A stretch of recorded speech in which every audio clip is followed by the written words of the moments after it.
धरती के छपिया में जन्मे स्वामीनारायण गुजरात की धरती में आकर के भगवान स्वामीनारायण बनकर के लोग पूज्य हो जाते हैं और गुजरात की धरा ने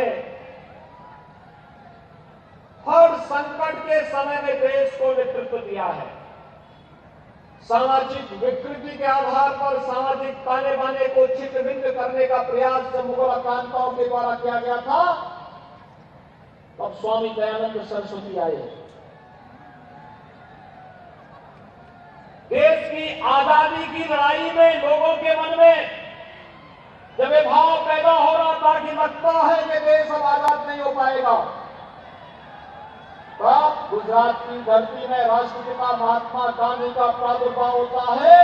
और राष्ट्रपिता महात्मा गांधी के नेतृत्व में लड़ी गई देश की आजादी की लड़ाई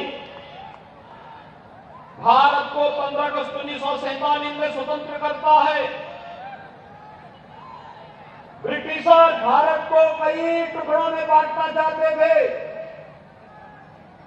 लेकिन गुजरात की माटी के ही सपूत लौह पुरुष सरदार वल्लभ भाई पटेल भारत गणराज्य के एकीकरण करने में उन्होंने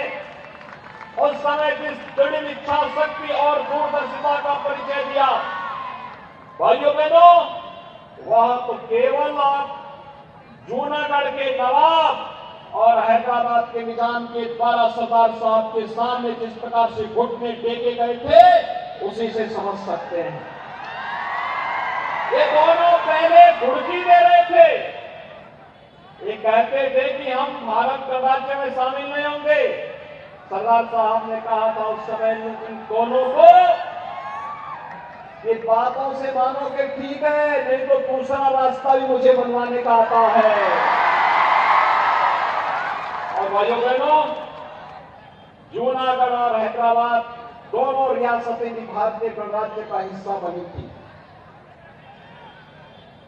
आजादी के बाद लंबे समय तक कांग्रेस ने देश के अंदर शासन किया और कांग्रेस अपने भ्रष्टाचार, कदाचार, राजनीतिक भ्रष्टाचार के साथ ही परिवारवाद, जातिवाद, क्षेत्रवाद के आधार पर देश को विभाजन करने, अपने राजनीतिक स्वार्थ के लिए आतंकवाद, नक्सलवाद और अलगाववाद को बढ़ावा देने के कारण लगातार जब देश के अंदर असंतोष और आक्रोश फैलता गया, तब गुजरात की धरती ने नरेंद्र भाई मोदी जी को देश को देकर के देश के यशस्वी प्रधानमंत्री के रूप में मोदी जी ने देश का कार्यभार संभाला। भाइयों बहनों, मोदी जी ने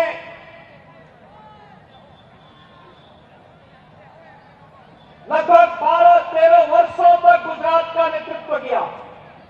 2002 के बाद गुजरात में कोई दंगे नहीं हुए, कोई कर्फ्यू नहीं लगा, नहीं तो गुजरात में दंगे और कर्फ्यू गुजरात की पहचान बनते जा रहे थे। विकास बाधित हो रहा था, बहन बेटियां सुरक्षित नहीं थी, नौजवानों के सामने रोजगार का संकट खड़ा होता था, अन्नदाता किसान परेशान होता था। लेकिन भाइयों बहनों, 2002 में कर्फ्यू को पूरी तरह रोकने के उपरांत, दंगों को रोकने के बाद, आज गुजरात का वह मॉडल देश के अंदर आतंकवाद, नक्सलवाद को समाप्त करने के रूप में भी देखा जा सकता है। और इसीलिए आज आपके बीच में मैं कहने के लिए आया हूं कि गुजरात में प्रधानमंत्री मोदी जी को भी देश को दिया। आज मोदी जी के कारण भारत की प्रतिष्ठा वैश्विक मंच पर बढ़ रही है।